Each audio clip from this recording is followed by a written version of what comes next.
She was drowning in debt. The Russian collectors had just threatened her sister's life, and she was out of options. She couldn't speak. He didn't listen. She poured the scalding hot tea right over his face, unaware that the rude man in the smoky burgundy suit was Ronan Cade, the mafia boss who was secretly protecting her family from those very Russians. What happened next changed everything. The manager screamed, not because of the tea, but because of the man sitting there, silently accepting the hot liquid. Ronan Cade. Laura expected a violent attack, a lawsuit, maybe a bullet, but instead, he paid her father's entire $200,000 medical debt with a single, chilling phone call. He bought her freedom, but he owned her life, and his terms were just beginning. The automatic doors slid open one last time, letting in a gust of February wind that carried the smell of rain-soaked asphalt and exhaust from the avenue. New York at midnight wasn't sleeping, it was prowling. I finished counting the till, the rhythmic click of bills being sorted the only sound in the empty store. Marcus had bolted at shift change, leaving me to close alone. Again. I didn't mind the solitude usually, but tonight the silence felt oppressive, like it was waiting for something to break. My phone buzzed against the counter. Another text from the debt collector representing Volkov's people. The Russian loan sharks didn't send polite reminders, they sent promises. Thursday. Final extension. Don't make us visit your sister's dorm. I silenced it. There was nothing new I could tell them. No miracle inheritance. No lottery win. No way to conjure $200,000 from pharmaceutical tech wages and a dying father's medical bills. He couldn't explain why, but danger was closing in. Once the gates rattled down and the alarm armed, I stepped out into the deluge. The rain wasn't just falling, it was punishing the city, turning the sidewalks into rivers that swallowed cigarette butts and yesterday's trash. I pulled my coat tighter, but it was a pointless gesture against the wind screaming between buildings. My destination wasn't home. Not yet. My apartment was 3 rooms of suffocating worry, where every surface reminded me of what I couldn't fix. I needed 5 minutes of neutrality. Just 5 minutes where I wasn't Laura West, daughter of a man withering away in a hospital bed, sister to a terrified college freshman, debtor to Russian gangsters who smiled while they threatened to break bones. The 24-hour café 2 doors down was a beacon of warm yellow light against the storm's gray violence. The bell chimed as I pushed inside, rain dripping from my hair onto the scuffed linoleum. The place was nearly empty. A delivery driver scrolling his phone, an elderly woman with a crossword puzzle, a couple of insomniacs nursing bottomless coffee. I made a beeline for my usual spot, a corner booth near the radiator that hissed and clanked but threw off glorious dry heat. I slid into the worn vinyl seat, feeling warmth seep into my damp scrubs. My bones ached with an exhaustion that went deeper than physical. What he didn't know was that someone was watching. A waitress I'd seen 100 times dropped a laminated menu on the table without pausing. I didn't need it. I just needed something hot to hold in a moment where the world stopped demanding payments I couldn't make. I pulled out my phone, checking the time. 12:03 a.m. If I stayed 15 minutes, I could catch the last express train and be home before 1. Maybe I'd even sleep tonight, though the thought was almost funny. Sleep required peace of mind I hadn't felt in 8 months. Then he walked in. Or rather, he exploded in, bringing the storm with him like something he owned. He was tall, powerfully built, wearing a charcoal suit so expensive it managed to look immaculate even soaked through, the fabric clinging to broad shoulders in a way that didn't look disheveled. It looked predatory.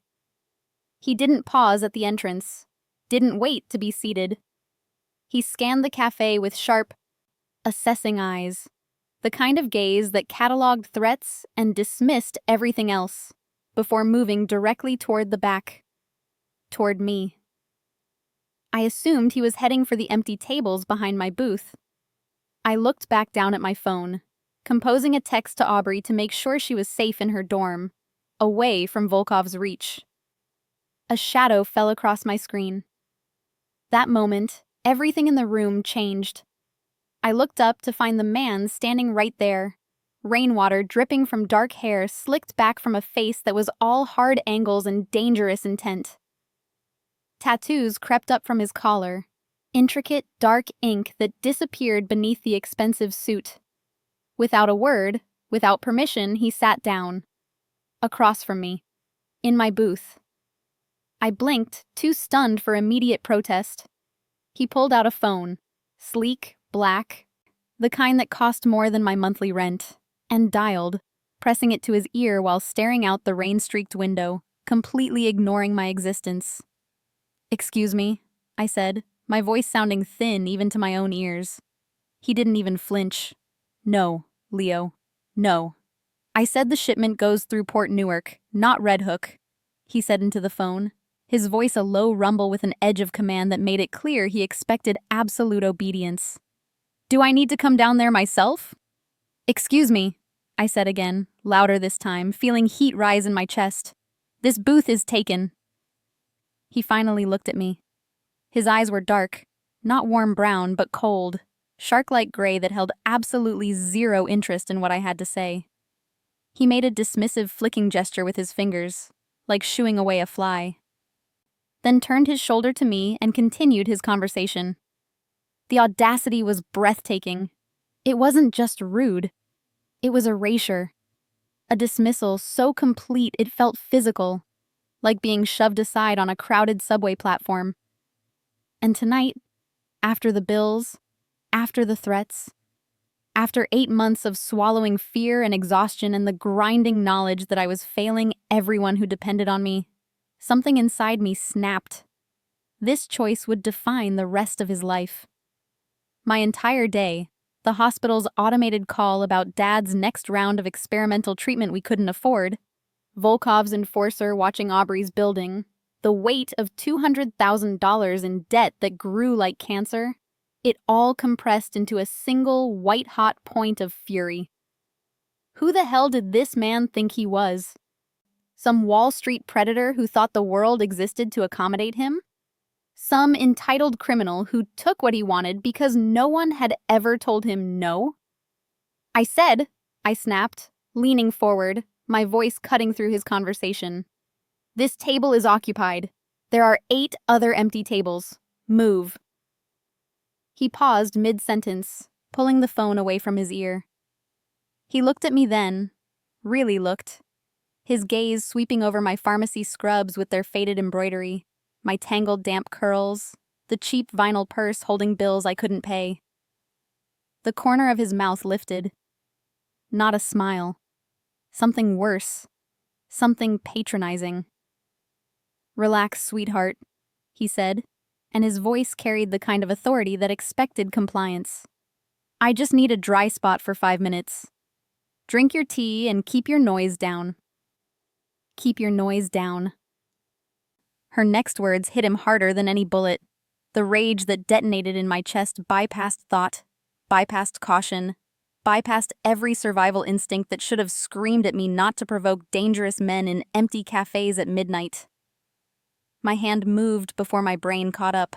My fingers wrapped around the white ceramic mug of tea, still hot, Earl Grey that I'd been nursing. And I stood up, and I poured it. The liquid splashed squarely across his chest, soaking his pristine white shirt, his silk tie, splattering up onto his jaw and dripping down that expensive suit jacket. Steam rose from the fabric. The silence that followed was absolute. The soft jazz on the radio seemed to cut out. The couple 2 booths over stopped mid-conversation. Even the radiator's hissing felt muted. The man froze, phone still in hand, hot tea dripping from his chin onto the table. He closed his eyes for a brief second, taking a slow, controlled breath, the kind of breath that preceded violence. I stood there, chest heaving, realizing with sudden, crystalline clarity exactly what I'd just done. I'd just assaulted a stranger, a large, clearly dangerous stranger who looked like he ate people like me for breakfast. Oh, God. He opened his eyes. They were terrifyingly calm. From here on, the rules of the game changed. He didn't yell, didn't lunge across the table. He simply reached for the napkin dispenser, pulled out several flimsy squares, and began dabbing at his face with methodical precision. "Well," he said softly, inspecting a tea stain spreading across his cuff like blood. That was direct. Behind the counter, I heard the manager's voice, thin with panic. "Mr. A. Cade, sir. I'm so sorry, I didn't see her." The world tilted. Cade. Ronan Cade.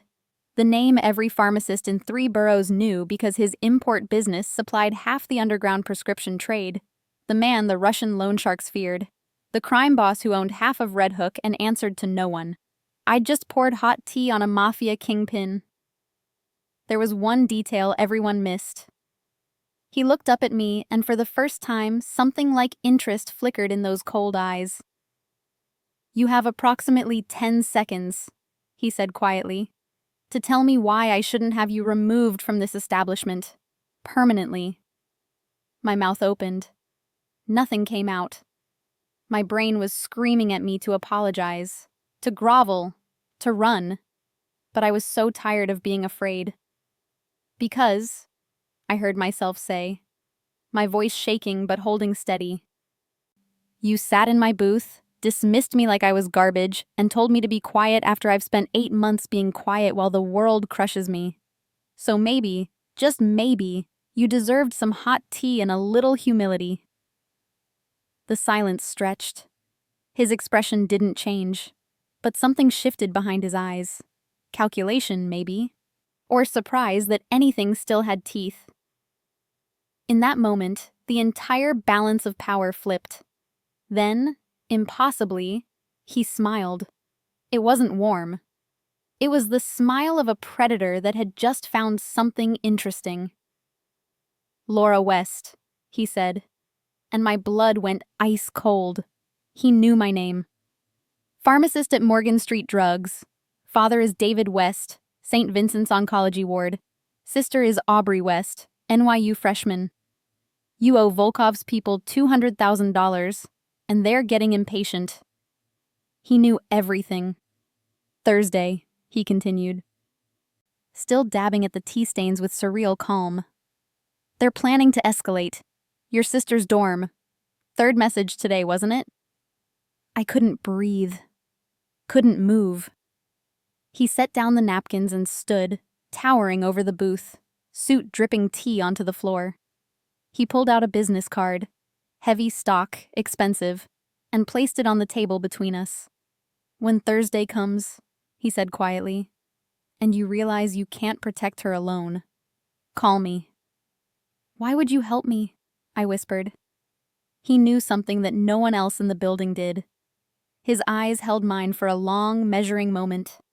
"Because, Laura West, anyone brave enough or stupid enough to throw hot tea on me in a public cafe might just be interesting enough to keep alive."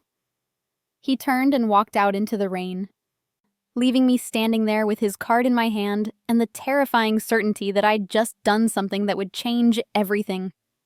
The manager rushed over, face pale. "Miss, are you insane? Do you have any idea who that was?" I looked down at the card. Embossed letters. A phone number. Nothing else. "Yeah," I said, my voice hollow. "I'm starting to." If you've ever felt invisible, been crushed by debt you didn't deserve, or had someone dismiss you like you didn't matter, this story is for you. Hit that subscribe button right now and comment where you're watching from. We're building a family of people who refuse to stay quiet anymore. The pharmacy manager fired me at 6:47 a.m., before I'd even had coffee. "Corporate policy," he said, not meeting my eyes. Assaulting customers, even rude ones, is grounds for immediate termination. Someone had filmed it. The video was already making rounds on local social media. Pharmacist loses it on customer. I didn't bother explaining that the customer was Ronan Cade. That would have made it worse. I spent Wednesday in my apartment, paralyzed by fear that every footstep in the hallway was someone coming to collect payment for the tea incident. Volkov's people were bad enough. Adding a mafia boss to my list of problems felt cosmically unfair. But this wasn't the first time something like this had happened.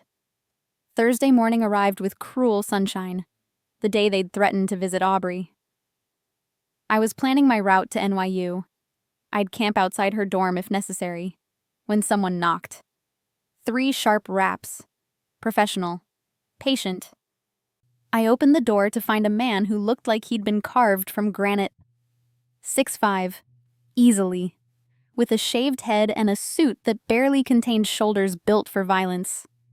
His eyes swept past me, cataloging my apartment in 2 seconds. "Laura West," he said. Not a question. His voice carried a faint Eastern European accent. "I'm Duke. Mr. Cade sent me." My heart stopped. "Look, about the tea." "I'm not here about the tea." He pulled a large envelope from his jacket. "Mr. Cade asked me to deliver this personally. He said you'd need it before noon." He handed it to me and turned to leave. "Wait, what is this?" Duke paused at the doorway. "Open it. And Miss West? Mr. Cade says you're welcome." He disappeared down the stairwell before I could respond. What she found in the envelope froze her in place. My hands shook as I tore the envelope open. A cashier's check slid out, made out to St. Vincent's Hospital. The amount punched the air from my lungs. $847,000. Enough for Dad's experimental treatment protocol. Enough to clear every outstanding bill. Enough to buy another year, maybe 2. A note card fell out. Heavy stock, the same as his business card. The handwriting was surprisingly elegant. "Miss West. Your father's treatment is scheduled for Monday. Dr. Rahman has been fully briefed and paid. The remaining balance covers any complications. As for Volkov's people, they've been informed that your debt is now mine. They won't be visiting your sister's dorm. They won't be visiting anyone. You're under my protection now. I trust you understand what that means. We'll speak soon. RK." I sank onto my couch, staring at the check. $750,000. Just given. By a man I'd assaulted with hot tea less than 48 hours ago. Something didn't add up. And the truth was darker than he expected. The implications crashed over me like cold water. He knew about Dad's specific treatment plan. He knew Dr. Rahman's name. He knew about Volkov's Thursday threat. He knew the exact amount needed, down to the dollar. Ronan Cade hadn't just known I existed. He'd known everything. For how long? And why? My phone rang. Unknown number. I answered, my voice barely steady. "Hello? Miss West?" That low, controlled voice from the café.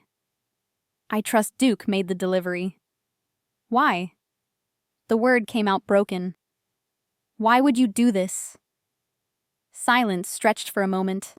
When he spoke again, something in his tone had softened, barely perceptible. "Because Thursday was coming, and you can't fight Volkov's people with pharmacy wages and courage. Because your father deserves to live. And because—" He paused. "Anyone who throws tea on me deserves a chance to explain themselves properly, without fear. I can't accept this. You already have. The payment cleared at 7 a.m. St. Vincent's has been notified." His voice turned harder. "Laura, you're not accepting charity. You're accepting protection. There's a difference. Learn it." The line went dead. He wasn't just fighting for himself. He was fighting for family. I sat there, check in hand, understanding with perfect clarity that I'd just sold my soul. Not to the Russians. To something far more dangerous. To a man who'd been watching me long enough to know exactly when I'd break. If people like Volkov's loan sharks who prey on desperate families make your blood boil like they do mine, hit that subscribe button and join us. Drop a comment telling us where you're watching from. Let's stand together against everyone who's ever used fear as a weapon.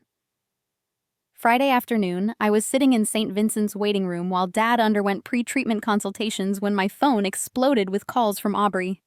7 missed calls in 3 minutes. I answered the 8th, ice flooding my veins. Aubrey, what's wrong? Laura. Her voice was pure terror. There are men outside my dorm. 3 of them. They know my name. One of them showed me a picture of you and said... She choked on a sob. He said they have a message about disrespect and changing management. Volkov's people. They'd gone after her anyway. Threatened protection or not. One wrong move, and everything would fall apart. Lock your door. Don't open it for anyone. My hand was already digging through my purse for that tea-stained business card. I'm calling someone. Stay on the phone with me. Laura, I'm scared. I know, baby. Just breathe. I found the card, bent and wrinkled.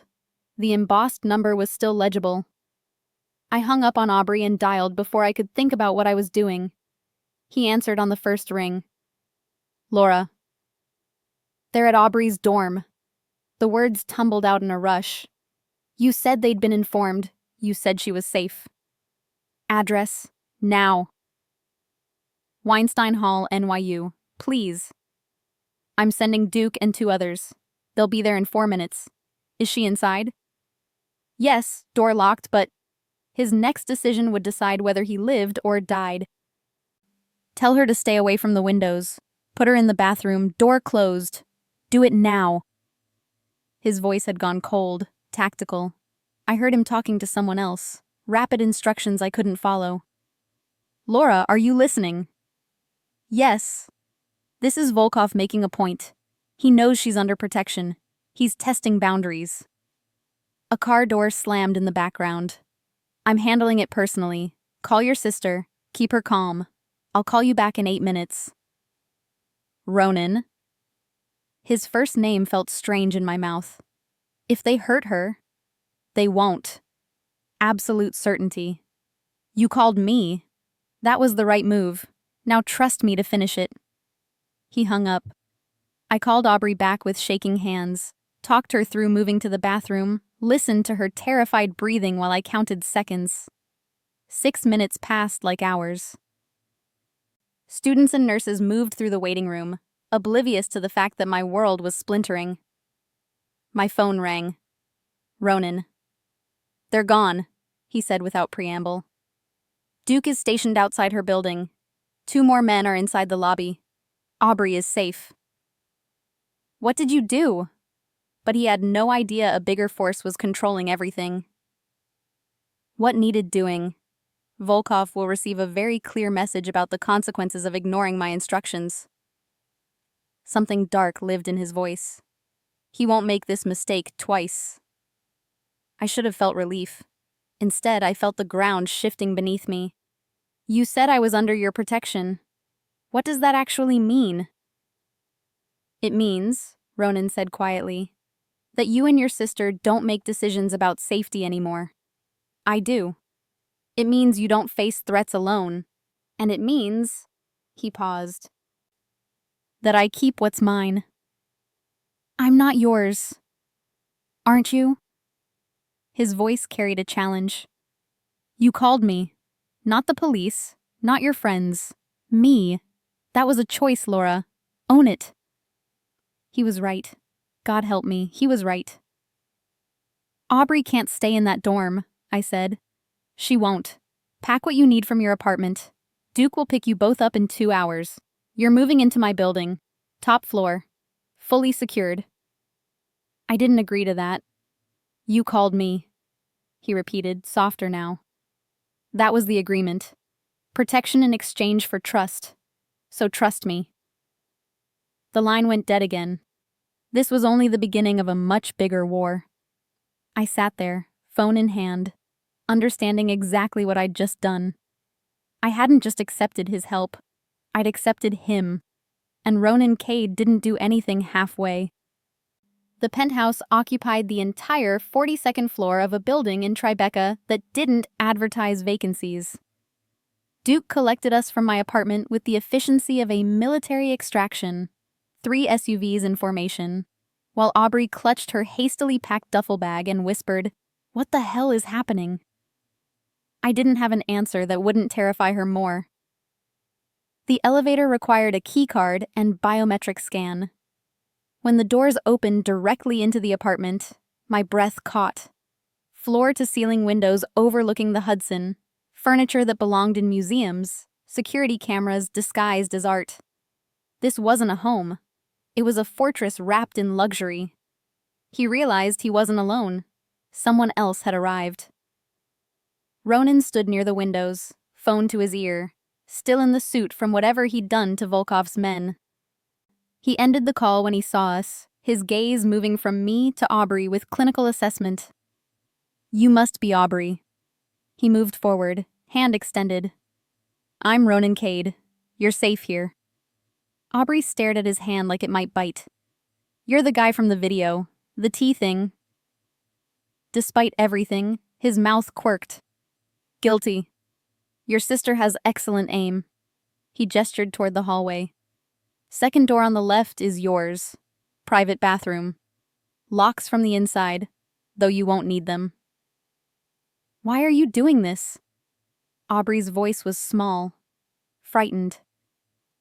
Ronan's expression softened almost imperceptibly. "Because men who threaten college students to prove a point deserve what they get. And because your sister asked for help." His eyes found mine. "I don't ignore requests like that." Duke showed Aubrey to her room, leaving me alone with Ronan in the cavernous living space. The silence stretched, heavy with unspoken questions. "You've been watching us," I said finally. "For how long?" 3 months. He poured whiskey from a crystal decanter, didn't offer me any. "Since Volkov started circling your family, I run background checks on anyone in my territory dealing with the Russians. Your name appeared. I started paying attention. You investigated me." But there was one thing he didn't know about his closest ally. Thoroughly. No apology in his voice. "Your father's diagnosis? Your sister's scholarship? Your debt accumulation? The pharmacy job barely covering rent? The growing desperation?" He took a drink. "You were drowning, Laura. Quietly, competently, but drowning."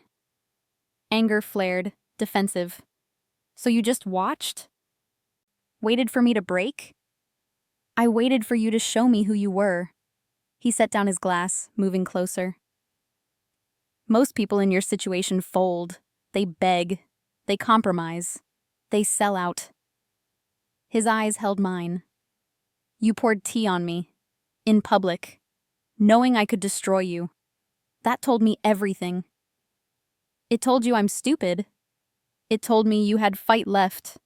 His voice dropped. "And I needed to know if you were worth protecting before I started a war with Volkov over you." The words landed like a physical blow. "You started a war?" "I issued an ultimatum. Your family is off limits. Volkov's people violated it. Now there will be consequences." He said it like discussing the weather. "That's what protection means in my world, Laura. I don't make idle threats. I make promises and keep them." "What's the price?" My voice shook. "Nobody does this for free. What do you want from me?" For once, he wasn't thinking like a boss, but like a man about to lose everything. Ronan studied me for a long moment, something unreadable flickering behind his eyes. "I want you to stop fighting alone. I want you to trust that I'll handle threats you can't. And I want..." He stopped, jaw tightening. "I want you to understand that you're not a transaction. You're under my protection because I decided you were worth it." "Why?" "Because anyone brave enough to throw tea on a man like me," he said quietly, "is exactly the kind of person this world tries to break. And I'm tired of watching it happen." The vulnerability in those words felt dangerous, more frightening than his power. "What if I want to leave?" I whispered. Then you leave. The door isn't locked. His voice was steady. But Volkov's people are still out there, and your sister still needs protecting. So ask yourself, where will you go that's safer than here? He was right. God, I hated that he was right. You saved our lives, I said finally. No, Ronan corrected. You saved your own life when you called me instead of trying to handle it alone. I just provided the resources. He walked to the windows, hands in pockets, tattoos dark against his skin. Get some rest, Laura. Tomorrow we discuss next steps. But this wasn't even the most shocking part. I stood there, understanding with perfect clarity. I'd traded one prison for another. But at least in this one, Aubrey was safe. And Ronan Cade kept his promises. I found him on the terrace 3 nights later, after Aubrey fell asleep. The city sprawled below, millions of lights against the dark. And Ronan stood at the railing smoking a cigarette like he was considering jumping. You investigated me, I said without preamble. Thoroughly. I want to know exactly how thoroughly. He didn't turn around. Thoroughly enough to know you take your father's calls at 2 a.m. when the pain gets bad. That you send Aubrey money you don't have for textbooks.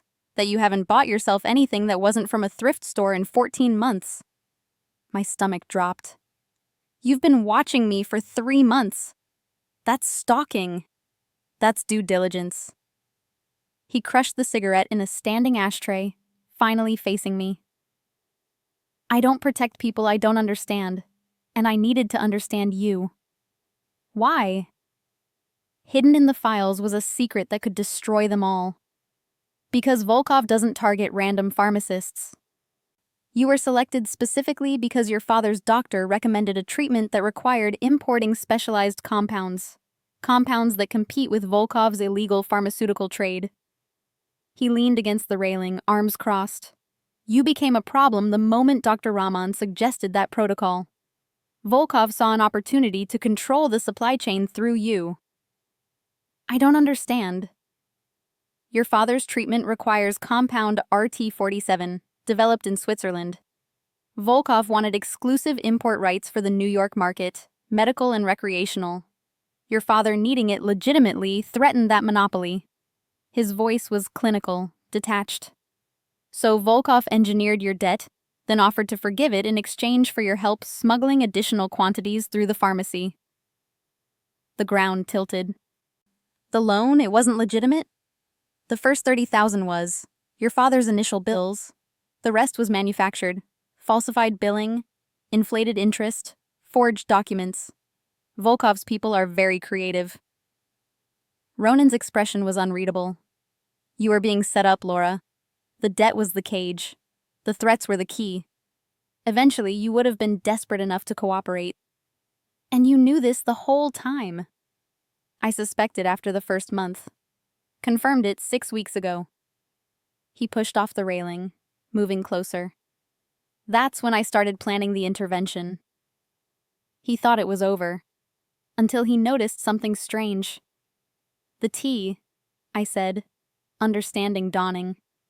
You sat in my booth on purpose.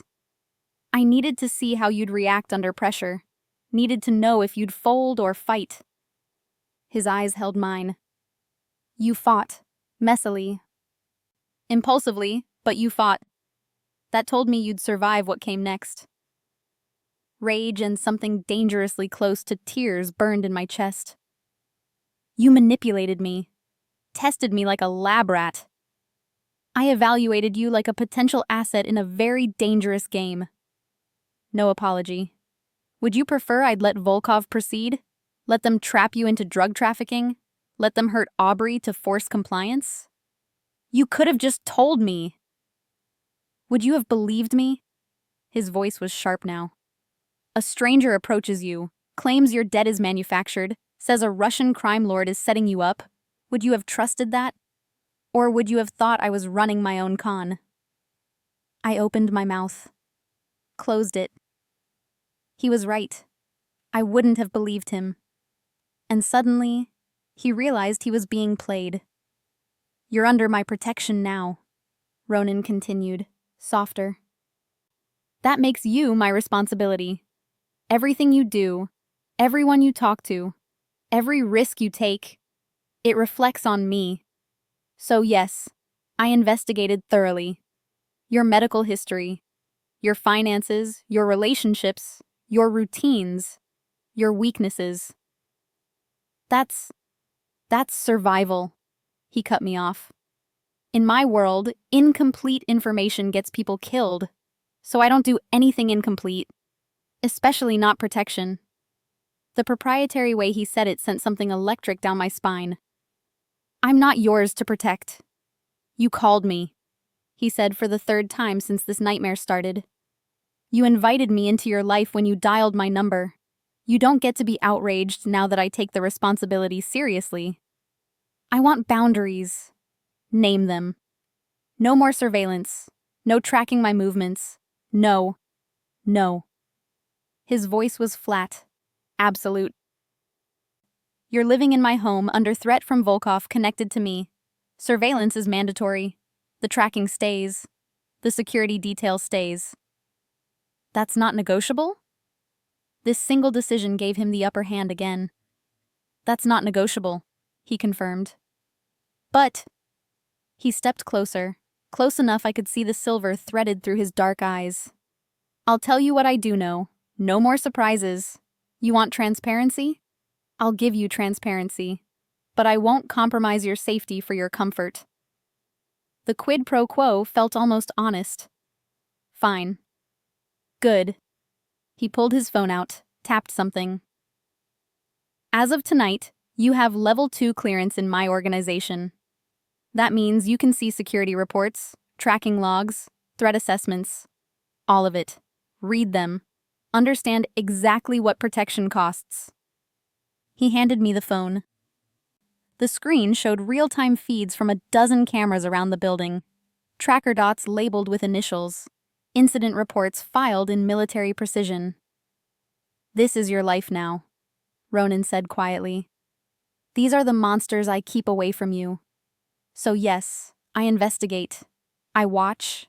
I control. Because the alternative is Aubrey in a dumpster and you in a trafficking ring. Jesus Christ. No, he corrected. Just me. And I'm considerably less forgiving. I stared at the phone, at the digital evidence of exactly how dangerous my world had become. Why do you care this much? His jaw tightened. For a moment, I thought he wouldn't answer. Then, because I spent 3 months watching you fight alone, watching you protect your family with nothing but courage and a minimum wage, watching you refuse to break. His voice dropped. And I'm tired of watching people like you get destroyed by people like Volkov. People like me? People worth protecting, he said simply. Now you know everything. Still want to leave? I looked at the city below, at the security feeds, at Ronan's face carved in shadow and streetlight. No, I whispered. I want to stay. His expression didn't change, but something relaxed in his shoulders. Good. Then welcome to the fortress, Laura. I promise the view gets better. It was the closest thing to a joke I'd heard from him. I almost believed him. Ronan came back from Miami on a Tuesday night covered in blood that wasn't entirely dry. I woke to Duke's urgent voice in the hallway. Sir, you need a hospital. And Ronan's sharp reply. I need Laura. Now. I stumbled out of my room in pajamas to find him collapsed against the elevator wall. Face pale, left arm pressed against his side where his shirt was soaked burgundy black. His eyes found mine, sharp despite the pain. Gunshot wound, he said with eerie calm. Through and through. Missed anything vital, but I'm losing blood faster than ideal. He had no idea the night would end in blood. My pharmacist training kicked in before terror could. Duke, get me towels, clean ones, bottled water, hydrogen peroxide if there is any, scissors. I moved to Ronan's side, carefully pulling his hand away from the wound. The bullet had entered below his ribs, exited through his back. The bleeding was steady but not arterial. "Can you walk?" "Already am." He pushed off the wall, swayed slightly. I caught him, his weight solid against me. Duke cleared the dining table in one sweep, expensive placemats hitting the floor. We got Ronan horizontal, and I started cutting away his shirt with shaking hands. The wound was cleaner than I'd feared. Through muscle, missed the organs. Lucky. "Doctor's coming," Duke said, phone to his ear. 20 minutes. "I'm not dying in 20 minutes, Ronan muttered, then looked at me. "But it hurts like hell. Talk to me. Keep me conscious." I pressed towels against entry and exit wounds, applying pressure. "What happened in Miami?" "Disagreement over territory. A Colombian associate felt I was encroaching on his distribution network." His breath hitched when I pressed harder. He felt a bullet would communicate his displeasure effectively. Did it? "No. His funeral is Friday." Said without remorse. He didn't want revenge. He needed it. I should have been horrified. Instead, I was cataloging his vitals, checking pupil response, monitoring his breathing. "You killed him?" "Duke killed him. I was busy bleeding." His hand found my wrist, grip surprisingly strong. "Laura, look at me." I met his eyes. "I came back here," he said quietly. "Not to my downtown office, not to the medical facility in Red Hook. Here, to you." "You're in shock." "I'm not in shock. I'm bleeding and clear-headed and telling you I drove 3 hours with a gunshot wound because I wanted you to see me alive." His thumb pressed against my pulse point. "Do you understand what I'm saying?" "Ronan, I have 5 doctors on retainer, 10 safe houses, a private medical suite with better equipment than most hospitals." His eyes were dark, intense. "I came here to you." The implication landed like thunder. "Why?" What followed next was completely unexpected. Because in Miami, bleeding out in that warehouse, the only thought I had was whether I'd make it back to see you again. His voice dropped to a whisper. "And that's never happened before. I've been shot 4 times. This is the first time I cared about surviving." My heart stopped. "You don't mean that." "I don't say things I don't mean." He winced as I adjusted the towels. "You asked what price protection carries. This is it. You become something I protect because I can't afford to lose you. Not anymore. You barely know me. I know you pour tea on dangerous men. I know you fight for your family with nothing but courage. I know you keep your sister laughing despite drowning in debt. I know you haven't complained once since moving in, even though I turned your life upside down."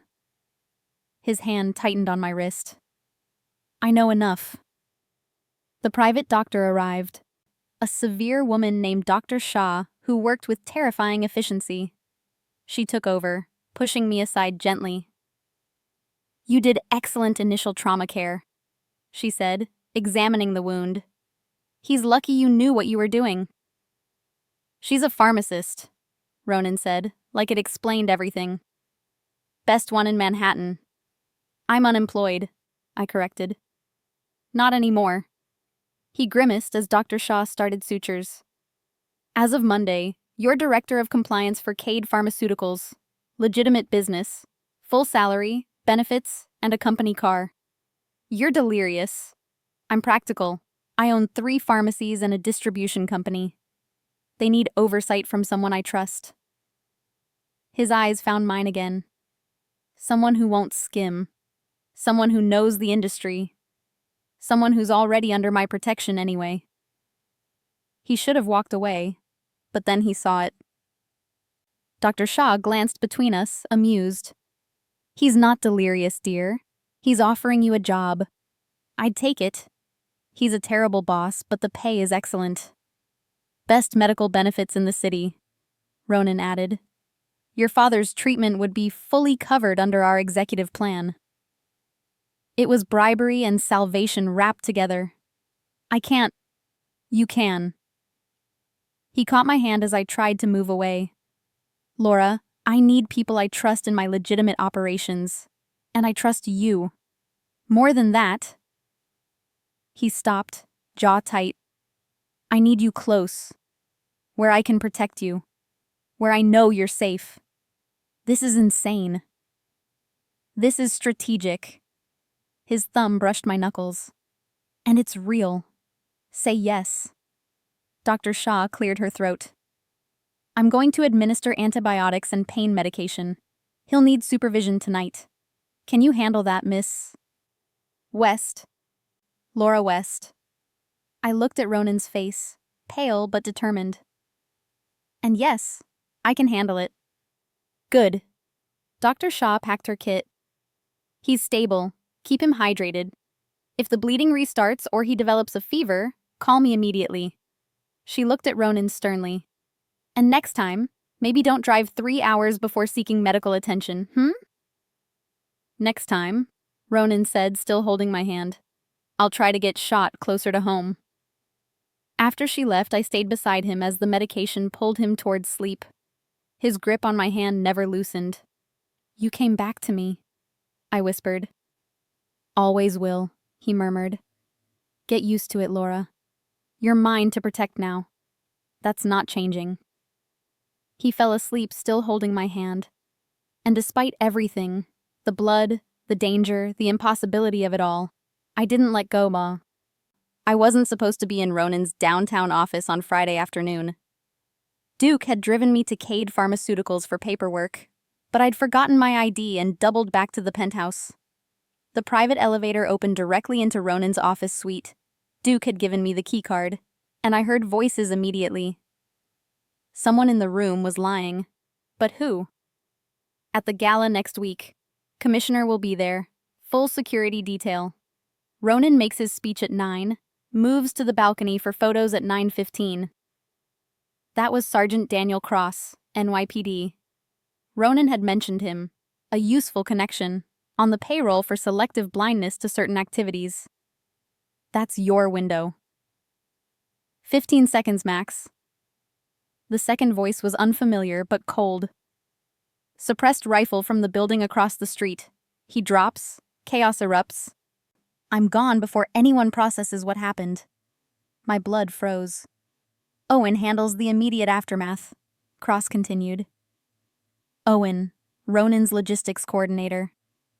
He's positioned as the grieving right-hand man, calls for calm, assumes temporary control.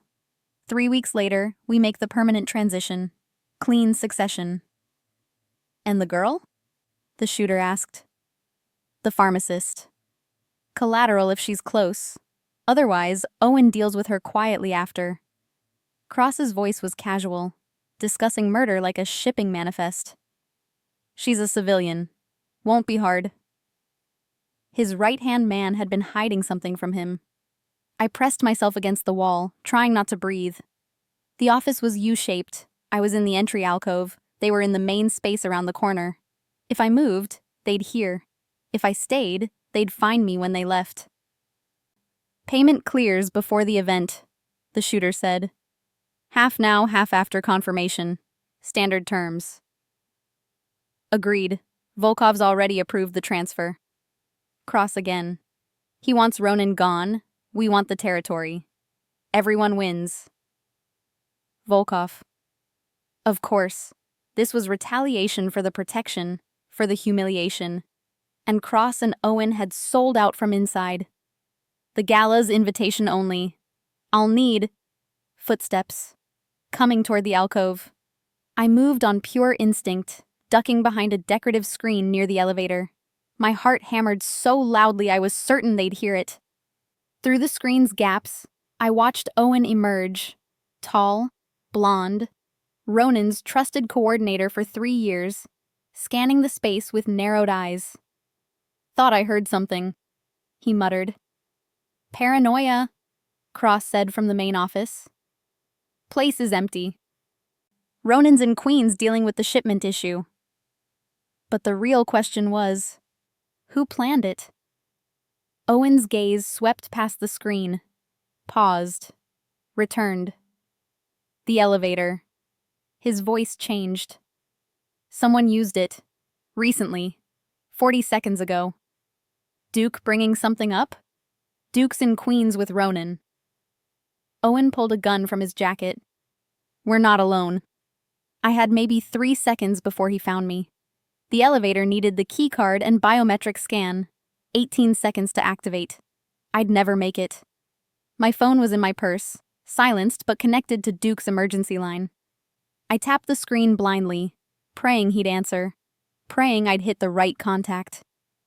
Owen rounded the screen. Our eyes met. Well, he said softly, gun rising. Laura West, this complicates things. Owen, my voice shook. I was just getting my ID. I didn't mean. What did you hear? He stepped closer, weapons steady. Professional. Nothing. I just walked in, I swear. And then, the gun clicked. Liar. Cross appeared behind him. She heard everything. Look at her face. Owen's expression was almost apologetic. I liked you, Laura. You were good for him. Made him softer. Distracted. His finger moved to the trigger. Unfortunately, that means you're a liability now. The elevator dinged. Duke exploded through the doors like a guided missile. He took Owen down in 2 seconds flat, the gun flying from Owen's grip. Cross drew his service weapon. Duke was faster, disarming him with brutal efficiency. Both men were on the floor, Duke's knee on Owen's back, within 10 seconds of his arrival. Laura, Duke said calmly, step into the elevator. I couldn't move. My legs had gone liquid. Now, Laura. I stumbled backward into the elevator. Duke maintained control of both men with terrifying ease, calling for backup on his earpiece. Secure the building. 2 subjects in custody. Attempted murder. Inform Mr. Cade immediately. Owen struggled. You don't understand. Ronan's losing control. This was a mercy. Duke struck him once, hard. Shut up. He didn't realize this moment would come back to haunt him. Within minutes, 4 more security arrived. They took Owen and Cross away in silence, professional and cold. Duke guided me to a chair, checking me over for injuries. I heard them planning it, I said, voice distant and strange. The gala. A sniper. They were going to kill him, Duke, and then kill me. I know. Duke's voice was gentle. Your phone call connected. I heard everything. You did well, Laura. You stayed calm. You called for help. That saved your life. I need to tell Ronan. He's already on his way. Duke checked his watch. 8 minutes out. Just breathe. Ronan arrived in 7, moving through his office like a storm front. His eyes found me immediately, and something in his face cracked. He crossed the space in 3 strides, pulling me out of the chair and against his chest. You're safe, he said into my hair. You're safe. I have you. I shattered then, clinging to him while he held me together. They were going to kill you, I whispered. At the gala. Sergeant Cross and Owen. They had a sniper. Volkov paid them. I know. His voice was dark, dangerous. Duke briefed me. You recorded everything on the phone. We have full audio. Proof. I didn't mean to. I just hit the emergency call. What she said next shattered his trust instantly. You did perfectly. He pulled back, cupping my face in his hands. You were smart. Brave. And you just saved my life, Laura. I was terrified. But you didn't freeze. You acted. His thumbs brushed my cheekbones. That's the difference between surviving and dying in my world. And you survived. What happens now? Ronan's smile was cold and sharp as a blade. Now I remind everyone what happens when they betray me. Owen and Cross made a mistake, Laura. They threatened you. That's unforgivable. The possessiveness in his voice should have frightened me. Instead, it felt like safety. "Don't go to the gala," I begged. "I'm not." He kissed my forehead gently. "The gala's cancelled, and Owen and Cross have appointments they can't miss. Permanent ones." I understood what he meant. I should have protested. Instead, I just held him tighter. "Take me home," I whispered. "Already there," he said. "You're already home, Laura. With me. Always." Are you team Laura and Ronan? Let us know in the comments where you're watching from. And if you haven't subscribed yet, now's the time. Because this story is about to change everything. 2 weeks after Owen's betrayal ended in an unmarked grave upstate, Ronan asked me to meet him on the penthouse terrace at sunset. He'd been distant since the incident, wrapped up in damage control and organizational restructuring, hunting down every thread of Volkov's infiltration. I'd barely seen him except in passing. I found him at the railing, the city burning gold behind him, holding a small velvet box. My heart stopped. Everyone thought the deal went smoothly, but they were wrong. "Laura West," he said. No preamble, no romance. I'm not good at speeches. I'm not good at softness. But I'm very good at knowing what I need to survive, and I need you. Ronan, let me finish. He opened the box. The ring inside was vintage, platinum with a single perfect diamond, clearly old family. This was my grandmother's. She gave it to my mother. My mother gave it to me before she died and told me to give it to someone who made me want to be better than what this world demands. Tears burned my eyes. You saved my life twice. Once by being brave enough to throw tea at a stranger. Once by being smart enough to call Duke when you overheard murder. He took the ring out, holding it between us. But that's not why I'm asking. I'm asking because you're the first person in 15 years who looked at me and saw something worth protecting. Who fought for me instead of just following orders. You barely know me, I whispered. I know you're dangerous when cornered. I know you love your family more than your own safety. I know you haven't run yet, even though you've had a dozen chances. He stepped closer. I know that when I got shot in Miami, the only thing I thought about was getting back to you alive. That's never happened before. You made me want to survive, Laura. Not just endure. Survive. For the first time, he wasn't in control. This is insane, I said, but my voice broke. This is strategic. He took my hand, slipping the ring on. It fit perfectly. You're already in danger because of me.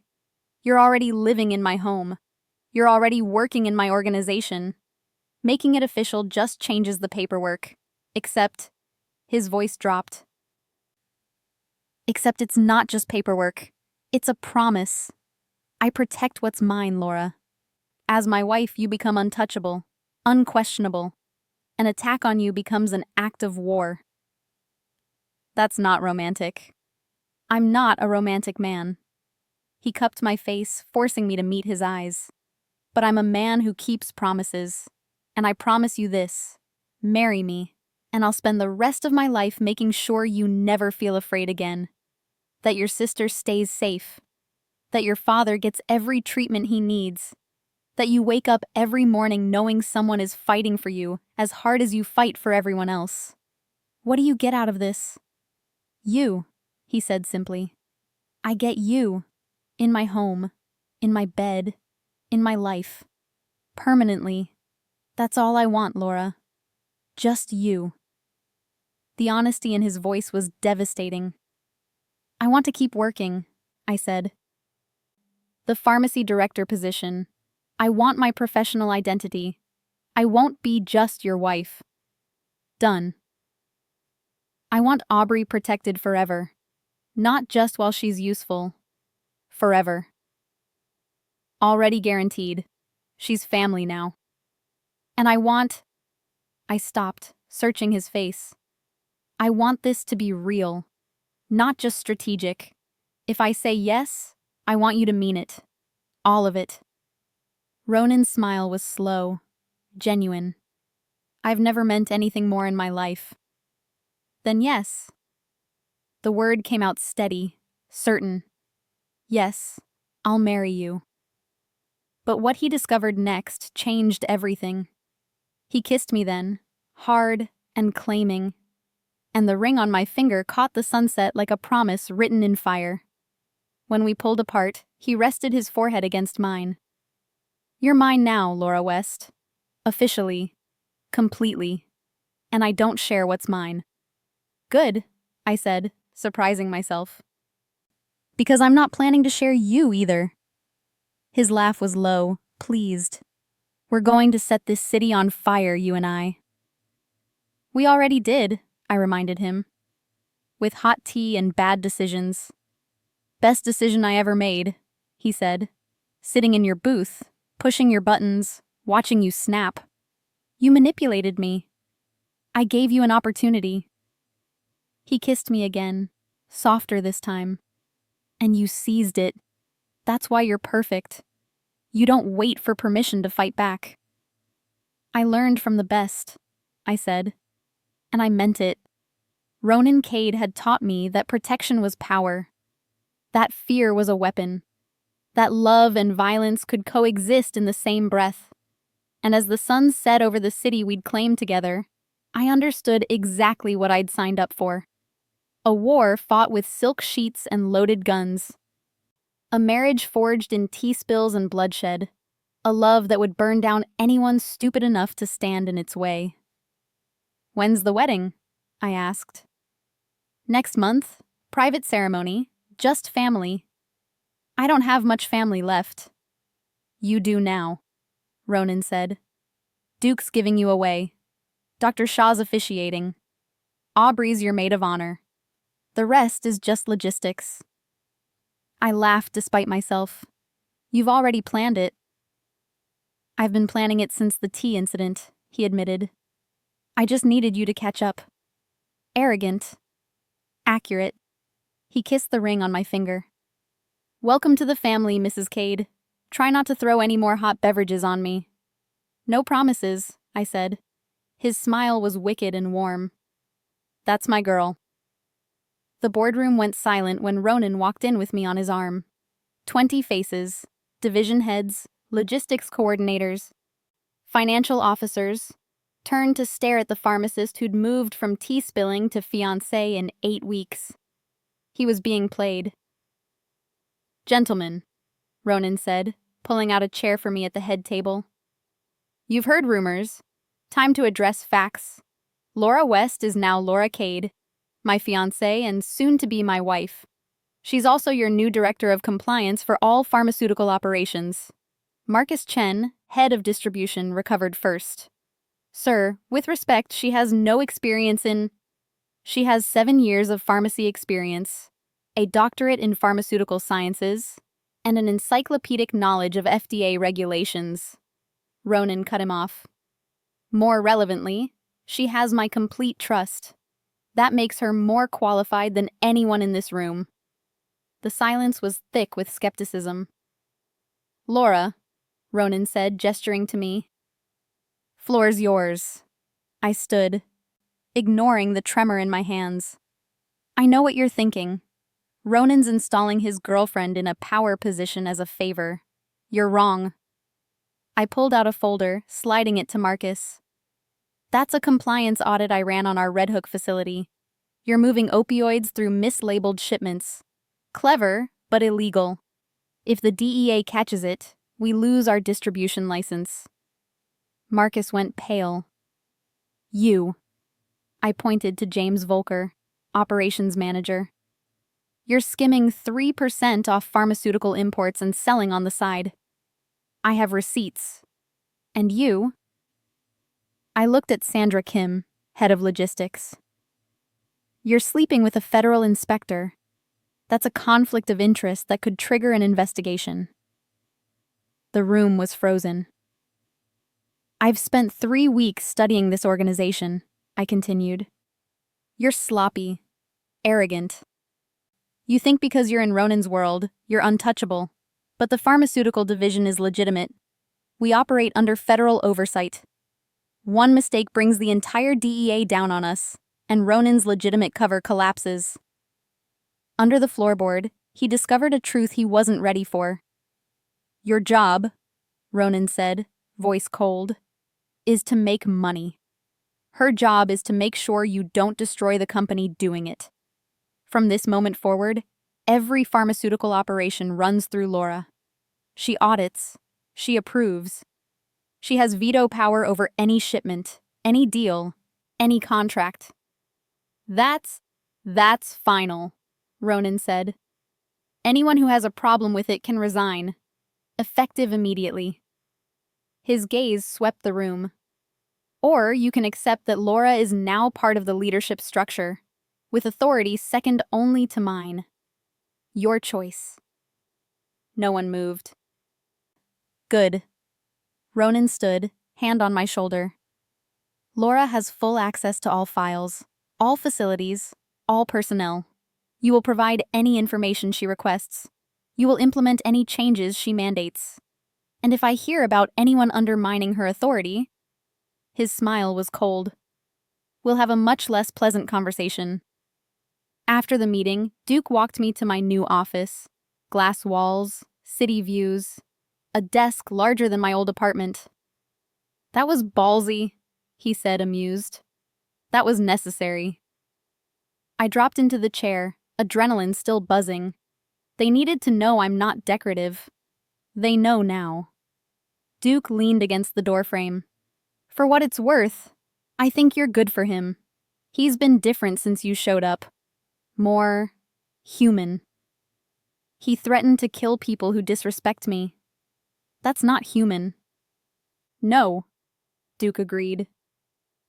That's Ronan, but he smiles now. Before you, I hadn't seen him smile in 3 years. The observation sat heavy. Ronan appeared in the doorway, Duke stepping aside. How does it feel? Terrifying. They hate me.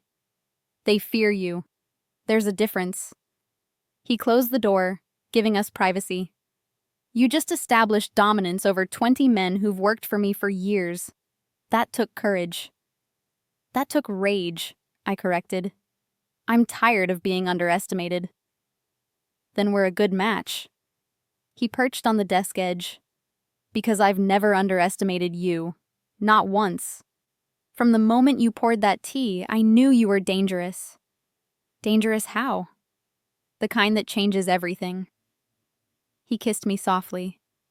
You're not just my wife, Laura. You're my partner. In everything. That means you have power now. Use it. To do what? Whatever you think is right. He smiled. I trust your judgment. That's why you're here. Not because I love you, though I do. Because you're brilliant and ruthless and you won't let people get away with being sloppy. He trusted her, and that was his biggest mistake. You love me? The words caught me off guard. Did I forget to mention that?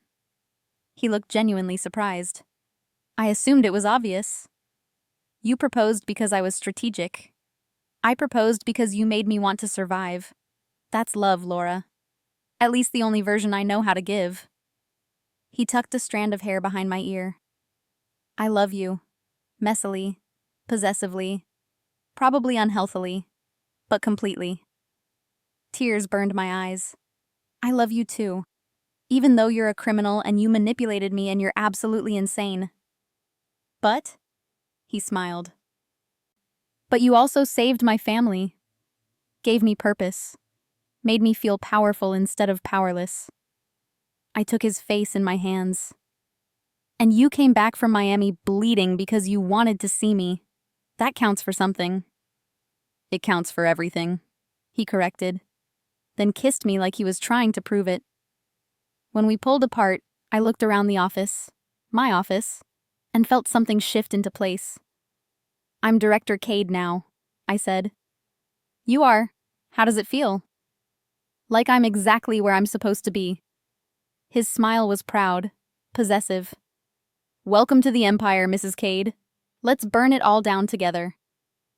With tea and audits? With whatever you want, he promised. As long as you're beside me. I looked at the ring on my finger, at the man who'd turned my life into something dangerous and beautiful. Deal, I said. And I meant it. 7 months pregnant with Quinn, I was supposed to be on desk duty. Ronan had been very clear.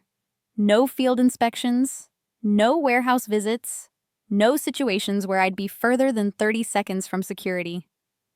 But when Marcus called about an urgent shipment discrepancy at the Red Hook facility, I made a judgment call. Just a quick inspection, I told Duke, who looked deeply unhappy. In and out, 20 minutes.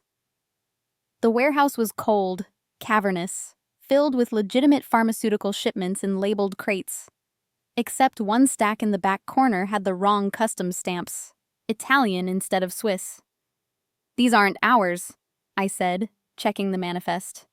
We don't import from Italy. Duke's hand went to his weapon. Then whose are they? I pried open a crate. Inside, beneath a layer of legitimate antibiotics, were vacuum-sealed packages of white powder. Heroin. Hundreds of thousands of dollars worth. We need to leave, Duke said immediately. Now. He realized he wasn't alone. Someone else had arrived. The warehouse door slammed.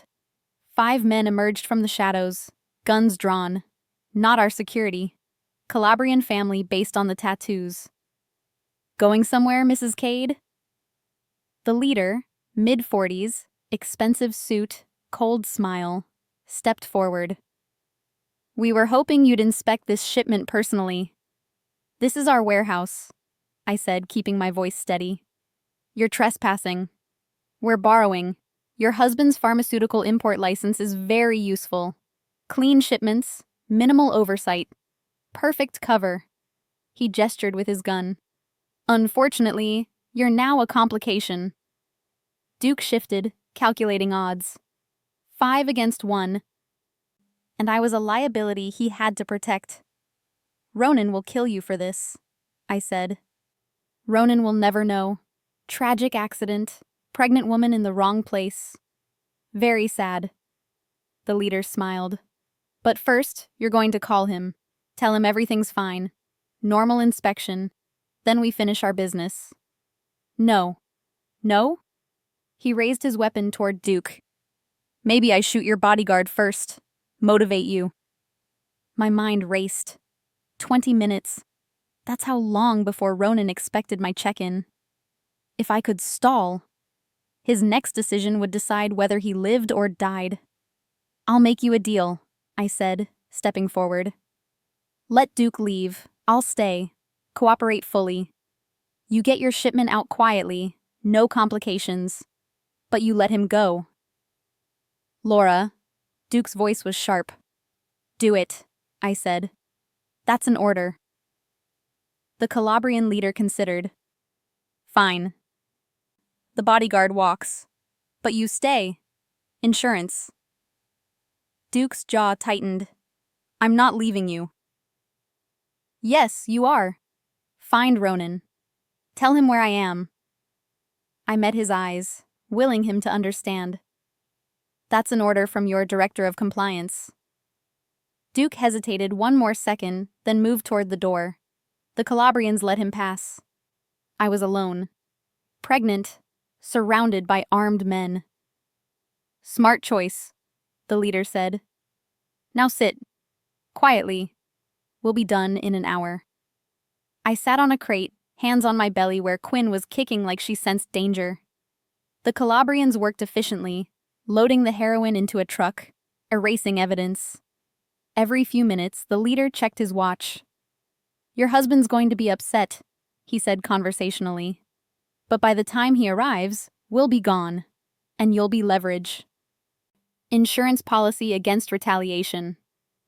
Kidnapping me is a death sentence. Keeping you is borrowing you temporarily? He shrugged. That's negotiation. Ronan's a businessman. He'll deal. 15 minutes had passed when Quinn kicked hard, and I gasped. The leader looked over. Problem? Braxton Hicks contractions, I lied. False labor. Stress response. Don't go into labor, he said flatly. That complicates things. I'll try not to, I said dryly. 20 minutes. Duke would have reached Ronan by now. I just needed to keep them talking. One wrong move, and everything would fall apart. Why use our warehouse? I asked. You have your own facilities. DEA's watching our locations too closely. Yours are clean. Legitimate pharmaceutical operation. Perfect cover. He smiled. Smart business, really. Your husband should appreciate the efficiency. He'll appreciate putting bullets in your heads. Maybe. But first he'll negotiate. That's what men like Ronan do. Calculate costs. Measure risks. Decide if one shipment is worth a war. You don't know him very well, I said. Ronan doesn't negotiate when someone threatens his family. Then I guess we'll find out. The warehouse door exploded inward. Ronan came through like a natural disaster. 4 security with him, weapons drawn, moving with military precision. The Calabrians scattered for cover, but it was over in seconds. Ronan's people were better trained, better armed, better prepared. The leader tried to use me as a shield. Ronan shot him in the shoulder before he'd taken 2 steps, the weapon flying from his hand. Touch my wife, Ronan said, voice deadly calm. And you die screaming. Step away from her. Now. This was only the beginning of a much bigger war. The Calabrian staggered back, clutching his shoulder. The other 4 were already on the ground, disarmed, bleeding but alive. Ronan crossed to me in 3 strides, pulling me up and against him. Are you hurt? No, we're fine. I pressed my hand to his chest, feeling his heart racing. Duke got out. I knew you'd come. You should never have been here in the first place. His voice was shaking with fury and fear. I told you no field inspections. I made a judgment call. Your judgment almost got you killed. He cupped my face, checking for injuries. Don't do that again. Ever. Do you understand me? I'm the director of compliance. Inspections are my job. Your job is staying alive. He kissed my forehead, my cheeks, my mouth. You're carrying my daughter. That makes you more important than any shipment, any inspection, any business. You don't take risks like this. I had Duke. Duke is 1 man against 5. Ronan's eyes were dark with emotion. If I'd lost you today. You didn't. I'm right here. He pulled me tighter, careful of my belly. Behind us, his security was securing the Calabrians. Duke appeared in the doorway, looking shaken. I'm sorry, boss, he said. She pulled rank. She does that, Ronan said, not letting me go. It's her most infuriating quality. It's strategic, I corrected. It's reckless. He finally released me enough to look at my face. You stalled them, kept them talking until I arrived. That was smart. I'm a quick study, learned from the best. His smile was strained. Don't do it again. Can't promise that. For once, he wasn't thinking like a boss, but like a man about to lose everything. Laura, I'm not fragile, I said firmly. I'm pregnant, not incompetent. I can still do my job. Your job doesn't include being held hostage by rival families. My job is protecting this company from people who use our operations for their crimes. I looked at the heroin crates. And that's exactly what I did. I identified the breach, called for backup, stayed alive until you arrived. That's good crisis management. Ronan stared at me for a long moment, then laughed, exhausted, amazed. You're impossible. I'm your wife. I'm Director Cade. And I just caught the Calabrians using our warehouse for smuggling. I straightened my blazer. So I'd say that's a productive afternoon. You're terrifying, he said, but there was pride in his voice. I learned from you. He kissed me again, softer this time. Let's go home. I'm not letting you out of my sight for the next 3 months. Ronan. Negotiable, he said. But I'm starting from that position. Duke drove us back to the penthouse, Ronan's hand never leaving mine. Quinn kicked steadily, and I pressed his palm to my belly so he could feel it. She's strong, he said quietly. Like her mother. Stubborn, you mean? That too. He smiled. She's going to be dangerous, Laura. With you as her mother and me as her father, she'll own this city by age 10. God help us all. God help anyone who underestimates her, Ronan corrected. 3 months later, Quinn Aurora Cade was born at 3:47 a.m., screaming bloody murder and furious at the world. Ronan cried when he held her. And I fell in love all over again watching this dangerous man cradle our daughter like she was made of glass. She's perfect, he whispered. She's ours, I said. And she was. Our daughter. Our future.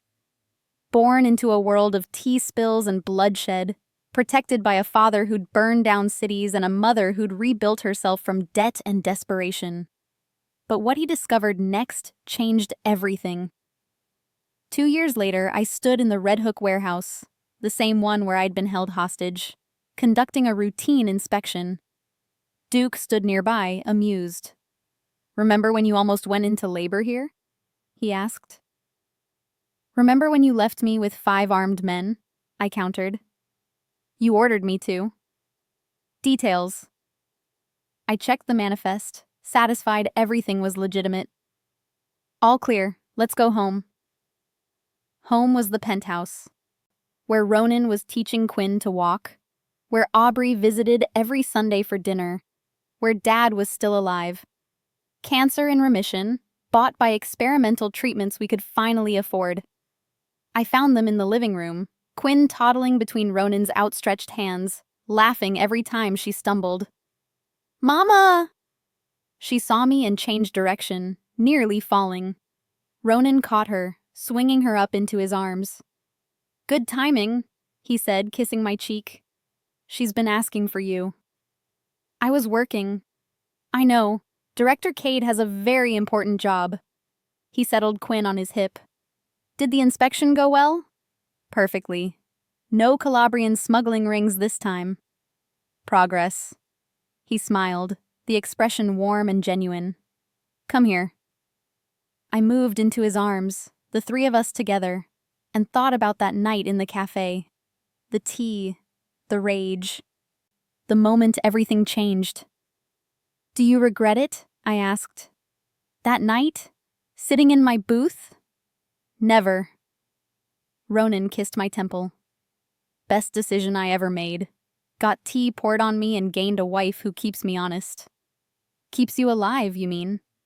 That too. He looked at Quinn, then at me. You know what you are, Laura. Terrifying?